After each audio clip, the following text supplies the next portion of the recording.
Welcome to Soulfire Wisdom with Kate Olson. As an evolving spirit and change adventure navigator, it is Kate's mission to empower and guide you on your path and inspire your truest passions. She will encourage you to share your gifts, speak your truth, and ignite your inner wisdom and purpose. She hopes to do so with a little humor and grace and her own soulfire passion.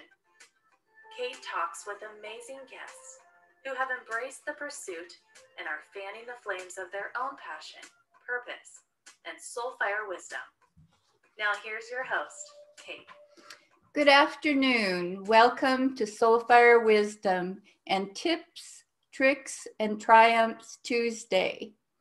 So if this is your first time listening, I'm a hypnotherapist, NLP practitioner, Reiki master, and a life coach. But I like to call myself a change adventure navigator because I love guiding clients through obstacles and adversity to find their path, purpose, and peace. So today, I'm going to talk a little bit about getting rid of negative thoughts or negative self-talk. I mentioned that we should do that a lot, but sometimes people don't know exactly how to do that.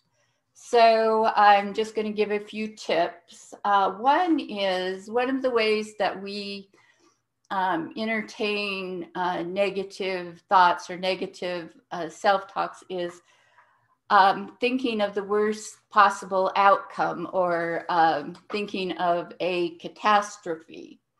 And so there's two ways to deal with that. One is when you find yourself doing it, switch it up and think of the best possible outcome instead of the worst possible outcome. And the other one is to imagine yourself as a superpower problem solver. And since you're imagining that a catastrophe will happen, you might as well imagine yourself solving whatever problem you're imagining. And don't start thinking of, will this or won't this work? Just imagine yourself solving the problem. Okay, then another thing is whenever you find yourself thinking a negative thought, stop and think 3 positive thoughts.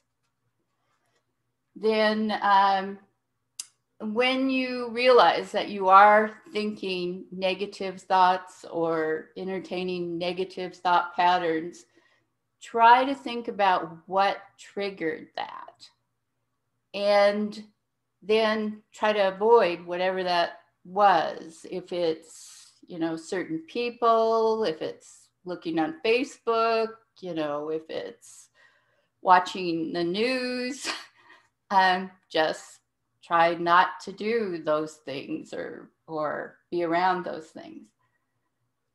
Challenge whatever your negative thought is. Just instead of accepting it to be true, challenge it. And then you can do something to distract you from the thought. Do something that you enjoy, something that's positive. And then because I'm an NLP practitioner, I like to use NLP techniques, and there are a lot of them, but I'm just going to tell you one right now. So whatever that negative thought is, imagine that you are seeing that on a television or movie screen.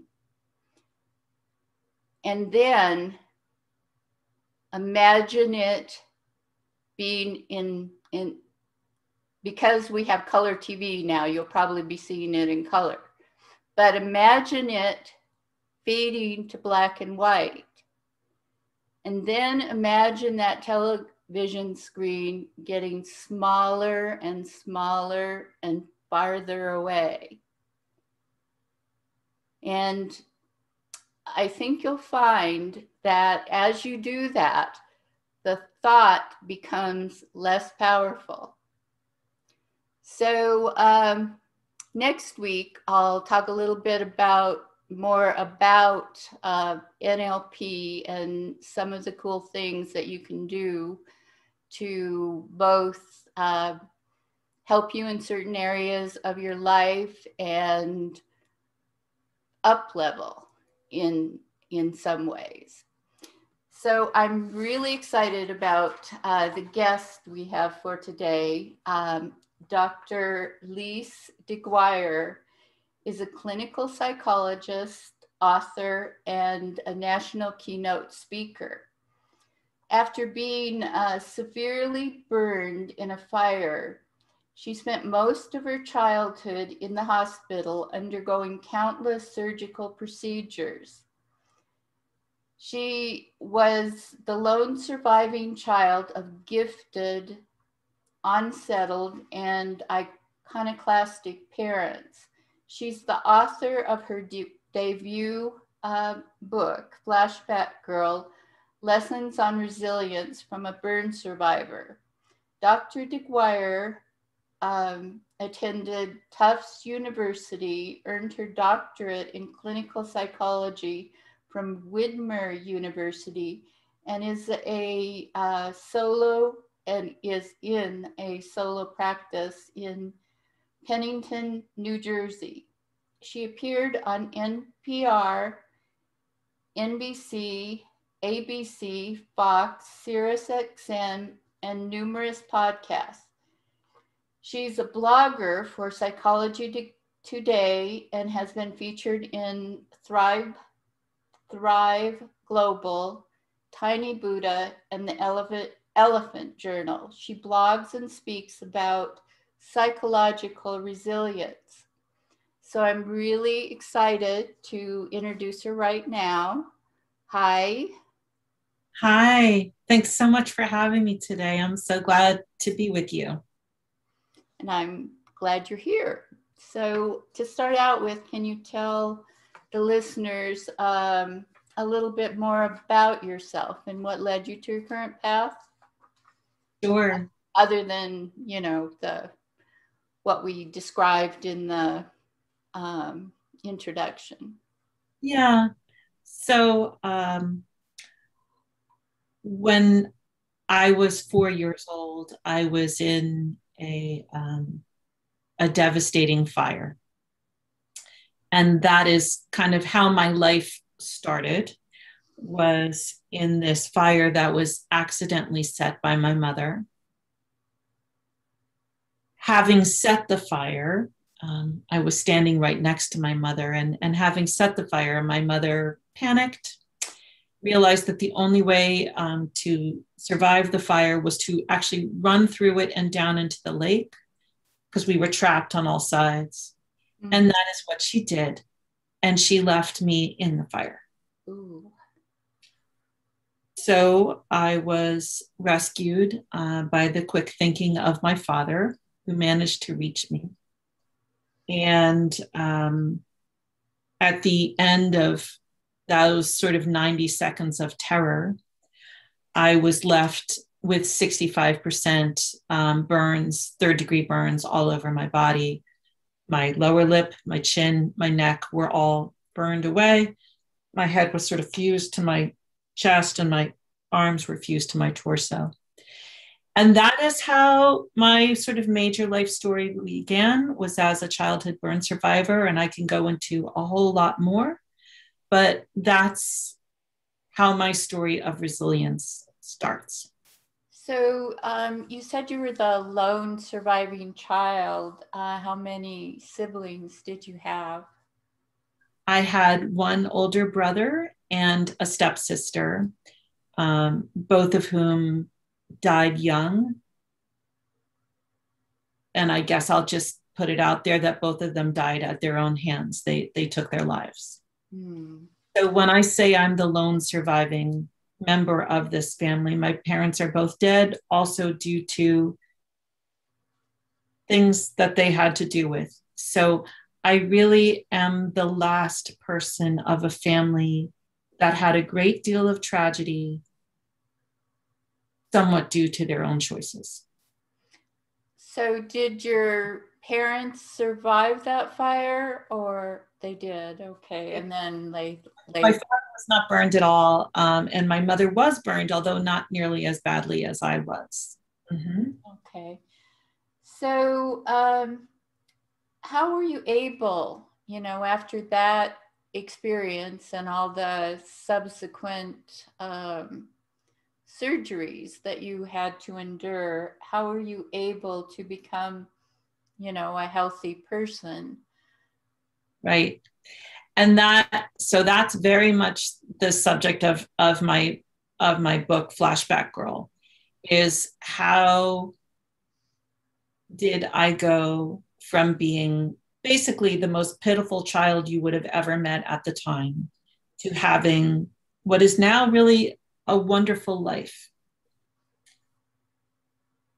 And I think, so it's my story. So it's kind of interesting and dramatic and kind of cool in that way. But it's a story I think that a lot of us need, because life is so much harder than I think most of us expect it to be, or maybe are even admitting that it is. And I think we all need help sometimes understanding how you get through very tough times. And we need hope that it's possible. Yeah. So to kind of answer your question a little bit more, how did I get there? Well, first of all, it took decades. And second of all, I had a lot of help. I was in therapy. I had a lot of people who helped me. I had a lot, even though my parents weren't exactly the best parents in the world, I had a lot of other people who stepped in to help and guide me. And through whatever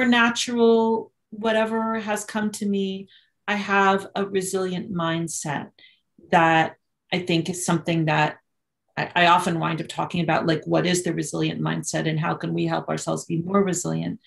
So I would say the answer to, I know I feel like I'm going on a lot here. It's partly like luck and partly my personality and partly the grace of all these people who helped me and partly not giving up. So, have you had the experience of, how did your experiences from your past, I guess, help you in your own path of becoming a psychologist? Yeah, so, I was lucky enough to have a really good education, and I'm very grateful for that. And I was lucky enough to be a good student and be able to make, use of my education. And I found myself drawn to either the arts, which I love, music, writing, obviously, drama, performing. I was really drawn to that. And I was also really drawn to understanding why people are the way they are. And I think that's, again, partly because of the experiences I had with my parents who like totally meant well, really did, but were tragically flawed as parents. And I always wanted to understand them. And I also really wanted to understand how it was that I was sort of doing okay when my brother, who was not burned, who was actually a genius, I'm not exaggerating, who had like everything going for him, took his life. And I always wanted to understand that dichotomy. Mm-hmm. So that led me to want to be a psychologist. And, I don't know that studying psychology gave me those answers, but it did give me a very rewarding career. And the practice of psychology, I think, has wound up giving me some of those answers because I've worked with people for a long time. Yes, I think we learn some from the process of education and some from the process of experience. So yes. So have you been able to help other burn victims in their healing process? Yes, here or there. I mean, I volunteered on a burn unit for a couple times in a couple places, and have treated some other burn people for sure. But now the way I help burn people now is by doing this. I do a lot of speaking. I've done a number of podcasts for the Phoenix Society, which is the International Society for Burn Survivors.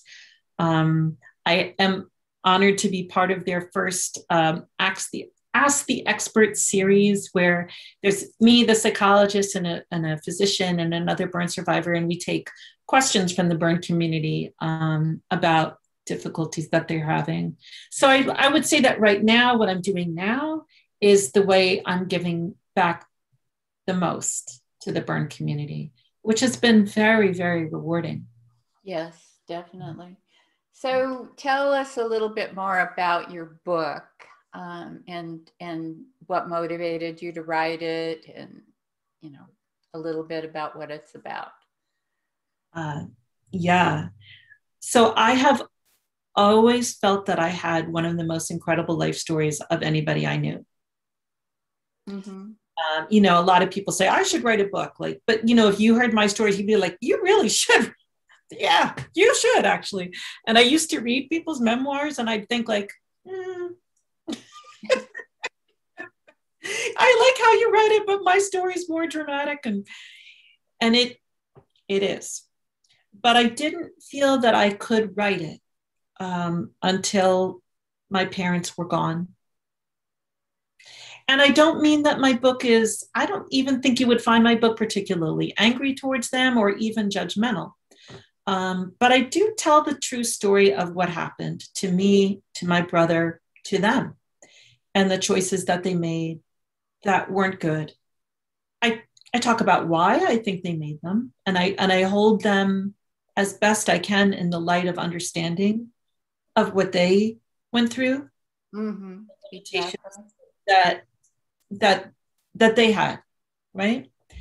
But just the same,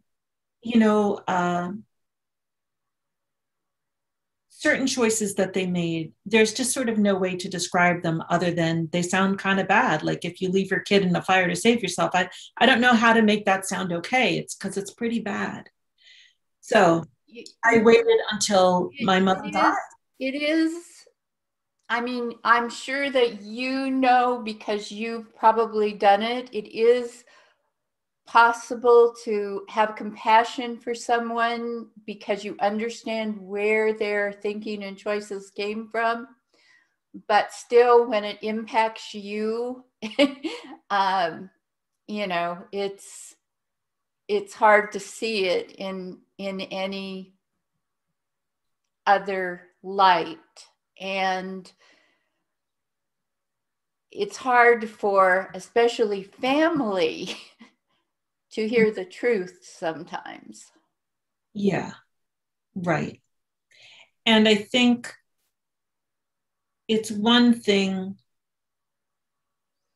Well, my mother was more limited than my father. My father was also limited, but I can appreciate him a little bit more because he tried harder and because he didn't really do damage, versus my mother, who really did life-threatening damage to people. And, I can understand that, but that doesn't make it good, right? Yeah. So at any rate, to answer your question, I didn't write my memoir until both my parents had died. And at that point, literally 3 weeks after my mother died, I sat down and this book poured out of me. It like an eruption, like I couldn't stop writing. And within a year, it still needed to be edited and all that good stuff, but it was there. And I think that's what happens when you hold a story in for 50 years, the soul is just like, here you go. Yeah. It must have been a long process of sorting through things and feelings since this happened when the initial event happened when you were 4. Yes. And you know, having a conception of what is happening and actually even remembering from that age is like, I know my sister doesn't remember anything before she was 10. So, yeah, some things I reconstructed from like letters that my father wrote at the time, like the actual fire, that I don't remember myself personally, but I have written letters that he wrote to relatives and to insurance companies and all that. So I know exactly who went where, when, and how it happened because of him. And then other things are just kind of flashes of memory here or there. But I will say this, the book was hard to write emotionally, but very easy to write in actual writing. It just wanted to come out. And sometimes I look back on it. I will say it's done really quite well. It's won some major awards. It's done well. And sometimes I look back at it, I'm like, I wrote that. Like, it almost just feels like it wasn't me. But I think that's something that happens with a lot of people when they're in a kind of creative flow. Is something just arrives and you're like, well, here you go. This just came through me. Yeah. Mm-hmm. So you offer lessons at the end of your chapters. Can you tell us about them and why you decided to do it that way? Yeah. So the book is a memoir, but the subtitle of the book, so it's Flashback Girl, Lessons on Resilience from a Burn Survivor. And the subtitle reflects that at the end of each chapter, I kind of pull back from the content and the psychologist in me comes out and says, all right, reader, here's something for you to think about from this chapter. And so if the chapter was about parenting, here's something to think about parenting. If the chapter was about surviving trauma, here's something about that. If the chapter is about suicide, here's something about that. And so it's an unusual format. And I often hear from readers that in the end, the lessons were the thing they liked the best. Even though in the beginning, you're like, what's this lesson doing here? But by the end, they look forward to them at the end of every chapter because it's like a little gift. And very much a gift from my heart. Like, I know it's the psychologist in me, but it's also me saying, like, if I could teach you anything from this, please remember this. So, for example, one of the lessons that people actually quote my own lessons to me, which is interesting. And one of the things that I will hear a lot about is there's a lesson about friendship in there. And it says that friends can be the family of your choice.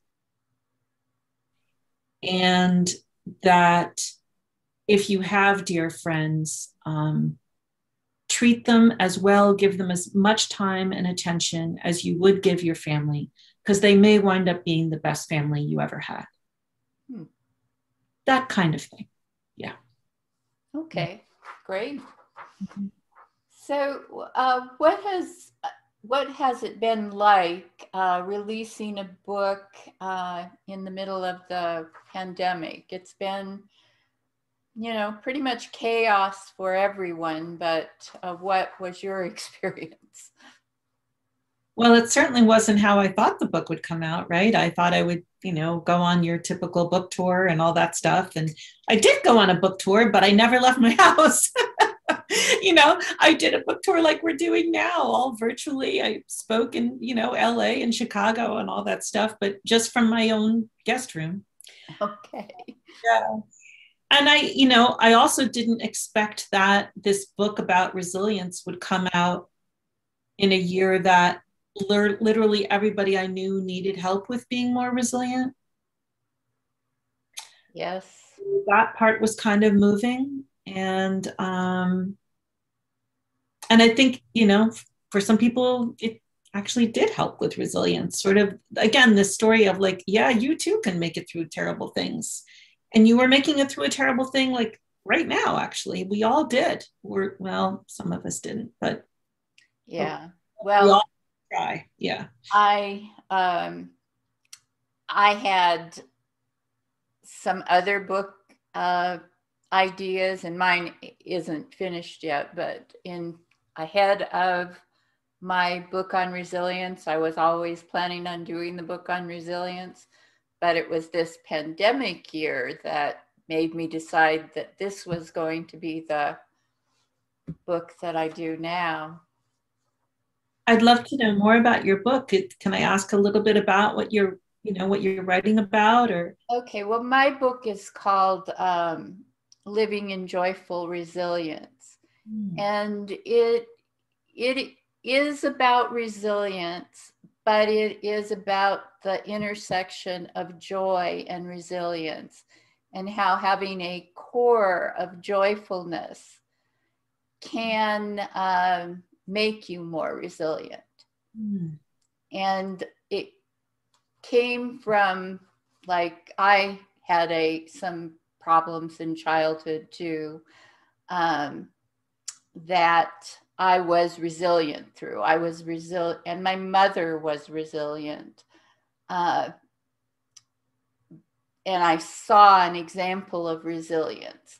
But the resilience that I first saw was a resilience that came from, like great suffering and pain. And there is that in, the horrible things that we go through. But I saw my mother's experience change from being based in that suffering to having a core of joyfulness. And I saw it, but I didn't really take it into myself at first until I was going through experiences in my own life. And at first I was in that, resiliently suffering state of mind, and then went through the transformation of realizing that I could also be joyful. Mm-hmm, mm-hmm, mm-hmm. And so that is kind of what the book is about. If I can kind of, I want to tell you what I thought of when you were telling me about your book, which is the role of music in my family and in my life. Yes. Because music was a source of joy in my family, and very much a source of joy for me. My mother was a concert pianist. She was an amazing pianist. My father was also a pianist, play by ear, and he did musical theater. He conducted the bands and everything. So we always had music playing in the house. My brother was a drummer. I was a pianist. And after the fire, when I was in the hospital for, just on and on and on, and mostly alone, mm-hmm. My father got me a little portable record player and a bunch of like show music, mostly, Sound of Music, stuff like that. And I would listen to those records all day long. I would have to get the nurses to come in and change them because I couldn't do anything. I was stuck in my bed. But as long as I had music going, I was okay. And as soon as the music stopped, you went to dark places. Yeah. Music for me, still, you turn on the music. I guess some, not everything, but a lot of music. You turn on the music, and immediately my mood is different. So anyway, that's what came up for me when you talked about joyful resilience. I found that, I think. That is a big part of it. That's a big part of creating joyful resilience, is having those creative type outlets. Yes. in your life. So, yeah. Mm-hmm. So, what helps some people? You know, you said that was one of the things that you had wondered about. What helps some people be more resilient than others? Yeah. So I've done a a fair amount of reading by this point about resilience on the sort of the scientific literature. And there's a lot of things that help people be resilient, some of which we can't control, and some of which we can learn to. So there's a genetic component to resilience, and we can't control that, that's for sure. And there's economic components of resilience in that, you know, if you have more money, maybe you live in a safer area, maybe your kids go to better schools and you get better doctors. But even without those things, you still have very much the chance to develop a resilient mindset. And I, over time, came up with a mnemonic for this, which I'll share with you because people tend to really like it. And the mnemonic is goals plus M&M. So the G in goals stands for gratitude. Oh, yes. The O is for optimism. The A is for active coping. The L is for love. S is for social skills. And M&M is for meaning making. Oh, okay, good. And you're nodding through everything that I'm saying. I can. Yes. Well, a lot of people have done books on resilience, and they all have, you know, some set of things that are part of resilience. And I agree with all of them. But in my book, I actually have 20 different things that, and you don't have to have all of them, but the more of them that you have, the more resilient you tend to be. Mm-hmm. So, yes, I like it. I will say that one possible differentiation is the things I'm talking about they're cognitive. Yes. Okay. Yes. So and that's the psychologist in me, the grateful mindset, the optimistic mindset, the capacity to solve problems, the social skills to engage people and form relationships, the ability to look back on something and find some meaning in it. So yes. these are all cognitive. They're all key, and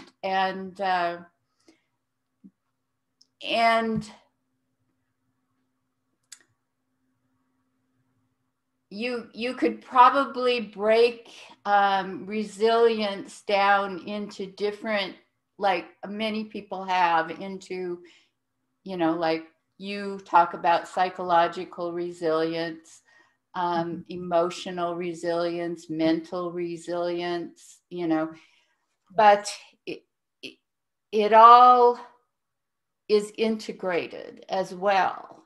Mm-hmm. Mm-hmm. You know, so I just take a broader view than some of the other people who have written books in my book. And well, because I'm a life coach, although I did also go to school for psychology, I try to make it a more less academic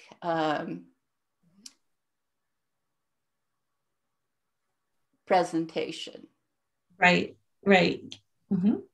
So, what do you think resilience, or about resilience, or how do you think resilience can be learned and cultivated without, I mean, like, I think we learn resilience from adversity, but I think we can also do many things that are going to make us more resilient without going through horrific adversity such as you went through.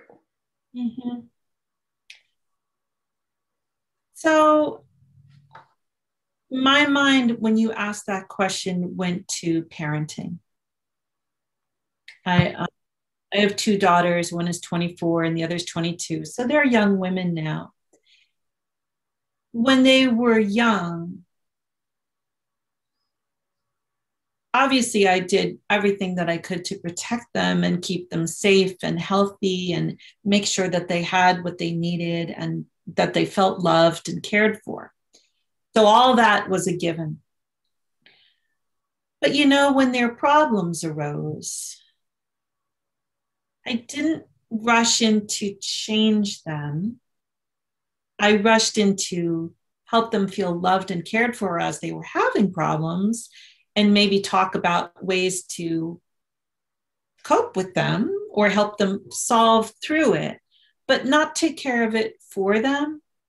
I think that, sometimes problems are a blessing because we can learn from them, but we don't learn from them if somebody's always taking care of it for us. Right. One thing I've noticed in my practice is that sometimes people who haven't actually had a significant problem, if the first time they have one, they're like already middle-aged, a lot of times people feel like, oh, I have no idea what to do. So, I think you learn things over time by having little stresses that you figure out how to manage. So, yeah, I agree. I don't think you have to go through terrible traumas like me or maybe like you to be resilient, but I think you do need to not have everything just kind of given to you perfect. Yes, I think there's some ways of thinking about things that we can learn, like learned coping skills, even if we're dealing with smaller problems and issues. There is no one that doesn't have any, problems or adversities in their lives. But as you said, with your parenting, letting them learn and go through the process on those problems. And kind of modeling the mindset of like, okay, you have a problem. Sometimes that happens. We'll have problems now and then. Like, it won't be your last time, as opposed to like, oh no, my kid has a problem, like, well, that's life, right? I wish it weren't, but it is. Well, I'm not sure I wish it weren't because, it's a matter of thinking, like, okay, problems. Okay, think of them more as challenges. And if we don't have challenges, we don't grow. Right. So, I never want to not have any challenges. Mm-hmm. So sometimes I don't like them while they're happening, but, that's. Yeah. Yeah. Mm-hmm. So, what you went through was obviously, extreme in trauma. But was there a gift that you feel that you gained from what you endured? Yeah, very much. And the gift is what I do for a living and now is contained in this book. The gift for me from suffering is that I can be with, I think, anybody going through anything. Things don't floor me. Nothing flusters me. You can be in the most tremendous pain. I can be there. And I know from being on the other side of that, what an incredible blessing it is when you are suffering and there is somebody who can sit with you fully. Mm-hmm. Yeah. Unflinchingly and with an open heart. So that is what my multiple traumas have given me. And I give that, I don't give that. I provide that to my clients in the hopes of helping them. And I do give this in the book. everything that I have learned. And it's my attempt to reach as many people as possible to say, like, I hear you. Yes. And you too can get through a horrible thing and have a beautiful life. You really can. That is possible. Yes. So this is kind of an off-topic question, but I've been asking all of my guests for a while, so I will ask you as well. What has surprised you most about life so far? I never thought it would turn out this good. Okay, well, that's a nice surprise. Again, not that I lost hope or didn't think that life could get better for me, but I had no idea that it could be this good. And by that, I don't mean that like my life is perfect. Like there's plenty of problems. I've had an incredibly stressful week, but I'm loved. I have great kids. I wrote a book. I like what I do. So I feel very blessed. And that, I think, back to one of your questions, that is the other really great thing about having gone through something terrible, is like just an ordinary day can be like, wow, this is good.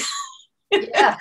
You have the contrast. Do you know what I mean? Yeah. Yes, and so I have the kind of life that other people would be like, yeah, it's a good life. But to me, it's like, this is awesome. And that surprises me. Great. Well, as I said, that's a nice surprise. Yeah. Yeah.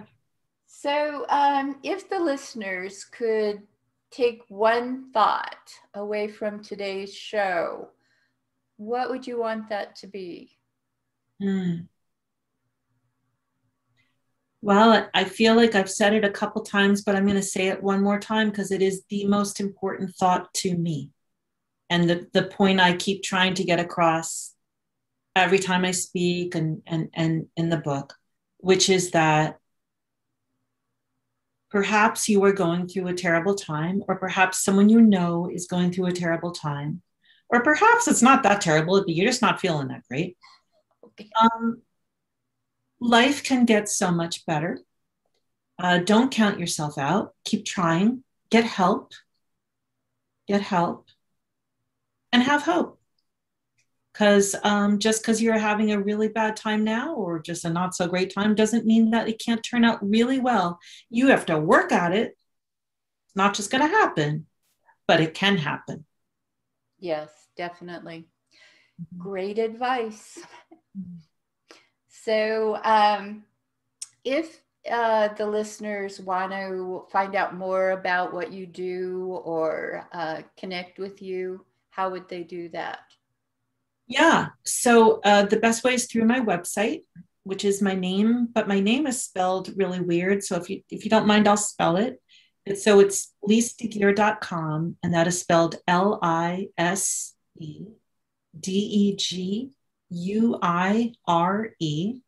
lisedeguire.com. Or if you just look up my book, Flashback Girl, they'll find me that way too. Okay. And the book is available on Amazon? And Barnes and Noble. And if you want to support your local indie bookstore, they can order it there. And also on my website, I offer a blog about resilience that comes out every other week. Sometimes it's me, sometimes it's a guest author. Maybe I'll ask you. Would you be up to that? Oh yes, definitely. Awesome. Okay, maybe one of my new. I do a blog too, and it started out as a guest blog. Now it's not, although if somebody asks me to do a blog, I have guests as well.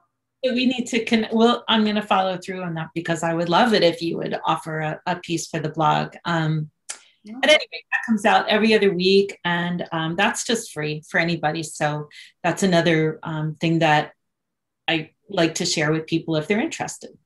Okay, great. So thank you so much for being here today. I'm really glad that we got connected, and you're able to be here, because as we discussed, this is one of my favorite topics. Yeah. Thank you so much for having me. I really appreciate the chance to talk to you and to connect with your listeners and to share my story. Great. So I want to also thank the listeners for being here and listening. And we have another great show planned for next week. Next week, my guest will be Michael Dugan, and we're going to have kind of a fun show. We're going to talk about cooking. Actually, not just cooking, but professional chefs and the culinary industry. Michael actually has a podcast that gives chefs a voice, and he was inspired to do this both from his own background and from what happened with chefs and restaurateurs or tours during the pandemic. He felt like they needed a voice, and so he started this podcast. And so I think it'll be both informative and fun to hear more about what he's done with this podcast. It's called, the show next week is called What's Cooking. So be sure to tune in. That's 3 p.m.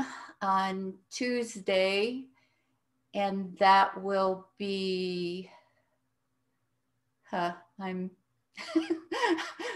will be next Tuesday. So my mind just is not working.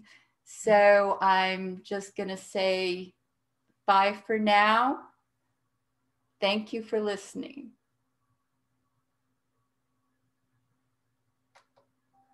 Thank you for listening to Soul Fire Wisdom with Kate Olson. We hope you enjoyed the show. If we made you laugh, brightened your day, or sparked a new thought, we have succeeded in our mission. Join us next time when we'll share more secrets and truths and all the magic of transformation that is the journey to Soul Fire Wisdom.